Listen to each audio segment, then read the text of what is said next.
जय हिंद defence aspirants, welcome back again. Myself Divyanshu Pandey. Indian army काफ़ी बड़े पैमाने पर Pinaka multi barrel rocket launcher system procure करने जा रही है, जिसकी कॉस्ट अराउंड 10,000 करोड़ रुपीस आएगी। तो ये MBRL होता क्या है, भारतीय थल सेना इसको इतने बड़े पैमाने पर क्यों खरीदने जा रही है, इसके बारे में हम आज की इस वीडियो में जानेंगे। तो चलिए शुरुआत करते हैं। अभी पूरे न्यूज़ सोशल मीडिया में यही हेडलाइंस आपकी छप रही है कि Indian army pushes for desi Pinaka rockets to ink 10,200 crore rupees deals with in the this physical year. Physical year इस साल का अगर हम देखें तो 2024-25 का है, और नेक्स्ट फिजिकल ईयर आने से पहले भारतीय थल सेना चाहती है कि मिनिस्ट्री ऑफ डिफेंस की तरफ से 10,200 करोड़ रुपए की डील के माध्यम से उनके पास अधिक से अधिक MBRL आपके आ सके। अब MBRL होते क्या हैं, multi barrel rocket launcher system कहा जाता है।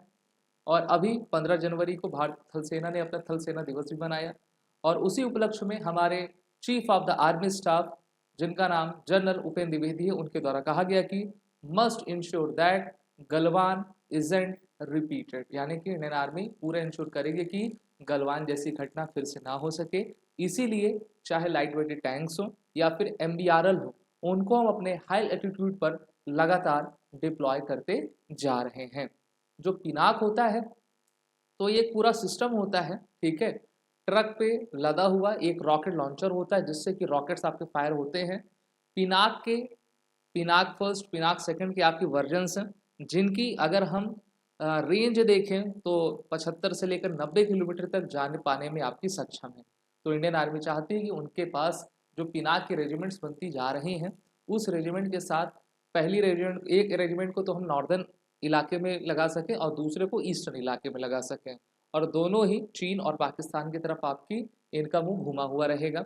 इसमें कहा गया है कि recent reports indicate that defense ministry has approved a substantial deal worth approx 10,200 crore rupees, which will include the acquisition of 6,400 rockets specially designed the Pinak system। तो जितने हमारे पास अधिक से अधिक रॉकेट्स रहेंगे उतना हमारे लिए बेहतर रहेगा, क्योंकि इस प्रकार के रॉकेट्स हम ट्रेनिंग में भी इस्तेमाल करते हैं। जब आप ट्रेनिंग में फायर करते हो तो वो रॉकेट तो खर्च होते ही हैं, इसके साथ हमको एक बल्क अमाउंट में इस प्रकार के रॉकेट्स चाहिए जिससे कि दुश्मन पर हम हमला जोरदार तरीके से कर सकें। इसमें कहा गया है कि अगर हम इस सिस्टम की खासियत देखें तो आप 44 सेकंड में टोटल 12 रॉकेट्स आप फायर कर सकते हो, ठीक है। और 3 3 6 12 रॉकेट्स आपके एक पूरे लॉन्चर में रहते हैं, तो ये पूरे 12 आपके विद इन 44 सेकेंड्स में फायर हो जाते हैं 75 किलोमीटर, और उसके अबव लगभग 80-90 किलोमीटर तक ये मार पाने में सक्षम है। प्रिसाइज गाइडेड कैपेबिलिटी ये रखते हैं, यानी कि जहां पर आपको हमला करना है वहीं पर ये जाएगा और विस्फोट होगा। इस प्रकार के सिस्टम का इस्तेमाल हम हमारे द्वारा करगिल वॉर में भी किया गया था।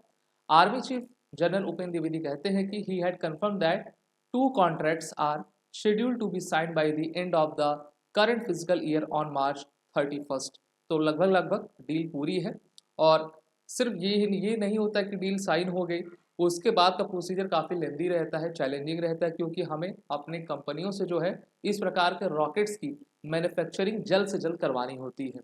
अगर हम पिछले डील्स की बात करें तो इसी डील में आपका ये कहा गया कि जो 10,200 करोड़ रुपए की डील है, इसमें 5,700 करोड़ रुपए के हाई एक्सप्लोजिव प्री फ्रेगमेंटेड एमिनिशंस आएंगे, और 4,500 करोड़ रुपीस के आपके एरिया डिनाइल म्यूनिशंस को लाया जाएगा। तो ये अलग अलग दो हम कह सकते हैं कि कॉन्ट्रैक्ट्स हैं 10,000 करोड़ रुपए में, जिसको आपका किया गया है। These orders will provide the necessary ammunition for the 10 Pinak regiments already formed with additional regiment in the pipeline।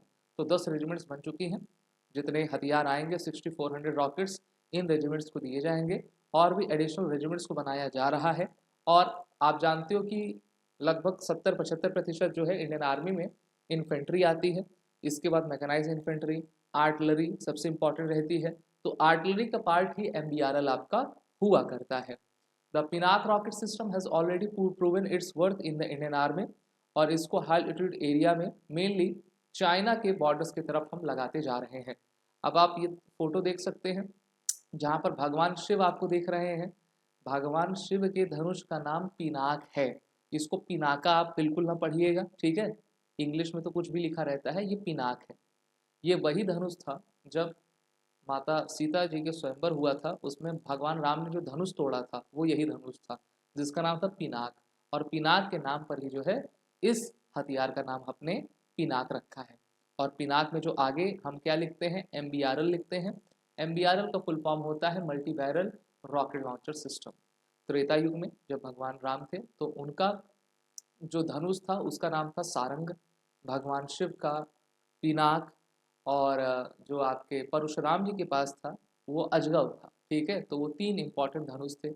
Mahabharat में अगर हम देखें तो गांडीव अर्जुन के पास था, और वहीं पर भगवान परशुराम जी का धनुष, ठीक है, जो इसको भगवान शिव ने उनको दिया था उसका नाम विजय धनुष था, जो कि कर्ण के पास था। तो हम अपनी जो हमारी पौराणिक गाथाएं हैं ना, उन्हीं को लेकर हमेशा आगे बढ़ते हैं, और Indian navy, Indian army, Indian air force उसको लगातार कैरी किया करती है। अगर किसी का कुछ नाम रखा जाता है तो उस नाम के बारे में आप सभी ज़रूर जानिए, क्योंकि हिस्ट्री काफ़ी कुछ बयां करती है। Pinaka which is a game changer in the artillery warfare, ऐसा हम क्यों कह रहे हैं, इसलिए it boast an extended range up to 75 kilometre with plans in place to enhance it further 120 kilometre and eventually 300 kilometre. तो सोचिए, पहले तो उसकी रेंज आपकी लगभग 25-30 किलोमीटर थी, फिर इसको बढ़ाया गया, 75 किया गया, फिर इसके बाद 120 के बाद इसको 300 किलोमीटर किया जाएगा। आर्मेनिया भी लगा हुआ है कि वो हमसे आपका ले सके इस प्रकार के हथियार। अभी मैं बताऊंगा कौन कौन से देश हमारे साथ कांटेक्ट में हैं। This extended range is expected to shift the focus entirely onto the Pinak, potentially phasing out alternative long range weapon system। ठीक है, अब मिसाइल की जगह हम इस प्रकार के रॉकेट का इस्तेमाल करेंगे। और आप देखिए कितना बेहतर रहेगा कि आप ट्रक को किस कहीं भी जगह मूव आप करा सकोगे ना, और वहीं से आप जब फायर करोगे तो दुश्मन के टेरिटरी में 75 से लेकर 300 किलोमीटर तक आप फायर कर पाओगे। अभी तक तो 75 से 80 किलोमीटर तक ये फायर कर पाती है। International recognition and export potential की बात करें तो बहुत सारे प्लेयर्स हैं। Armenia has recently placed an order for Pinaka rockets, marking a significant milestone for India's defence export. और अभी हमारे डिफेंस एक्सपोर्ट पिछले साल के फिजिकल ईयर को देखें तो 21,000 करोड़ का रहा है, और आने वाले 5 साल में हमारा लक्ष्य है कि इसको हम 50,000 करोड़ रुपए आपका कर दें।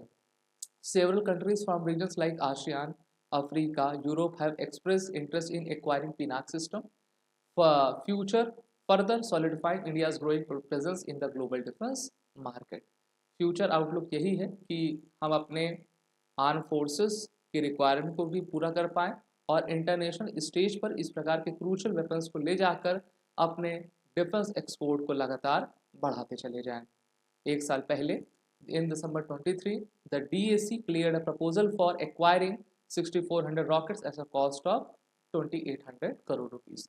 तो पिछले का भी एक डील थी, इस बार की भी 10,000 करोड़ रुपए की डील है। सभी को मिलाकर अधिक से अधिक वेपन्स का निर्माण करना और एक्सपोर्ट को भी बढ़ावा देना, ये भारत सरकार का लक्ष्य है। वीडियो अगर आपको अच्छी लगी तो इसको लाइक करें, शेयर करें। हमारे बंडल्स टेस्ट सीरीज कोर्सेज में आप सभी एनरोल हो जाएं, सभी के लिंक नीचे डिस्क्रिप्शन बॉक्स में दी गई है। जय। अगर आप एक डिफेंस एस्पिरेंट हैं और SSB interview, NDA, CDS, AFCAT जैसे एग्जाम्स के लिए प्रिपेयर कर रहे हैं तो आप एसएसबी क्रैक एग्जाम्स के कोर्स को चेक करना ना भूलें। आप हमारी लर्निंग एप्लीकेशन को गूगल प्ले स्टोर से भी डाउनलोड कर सकते हैं।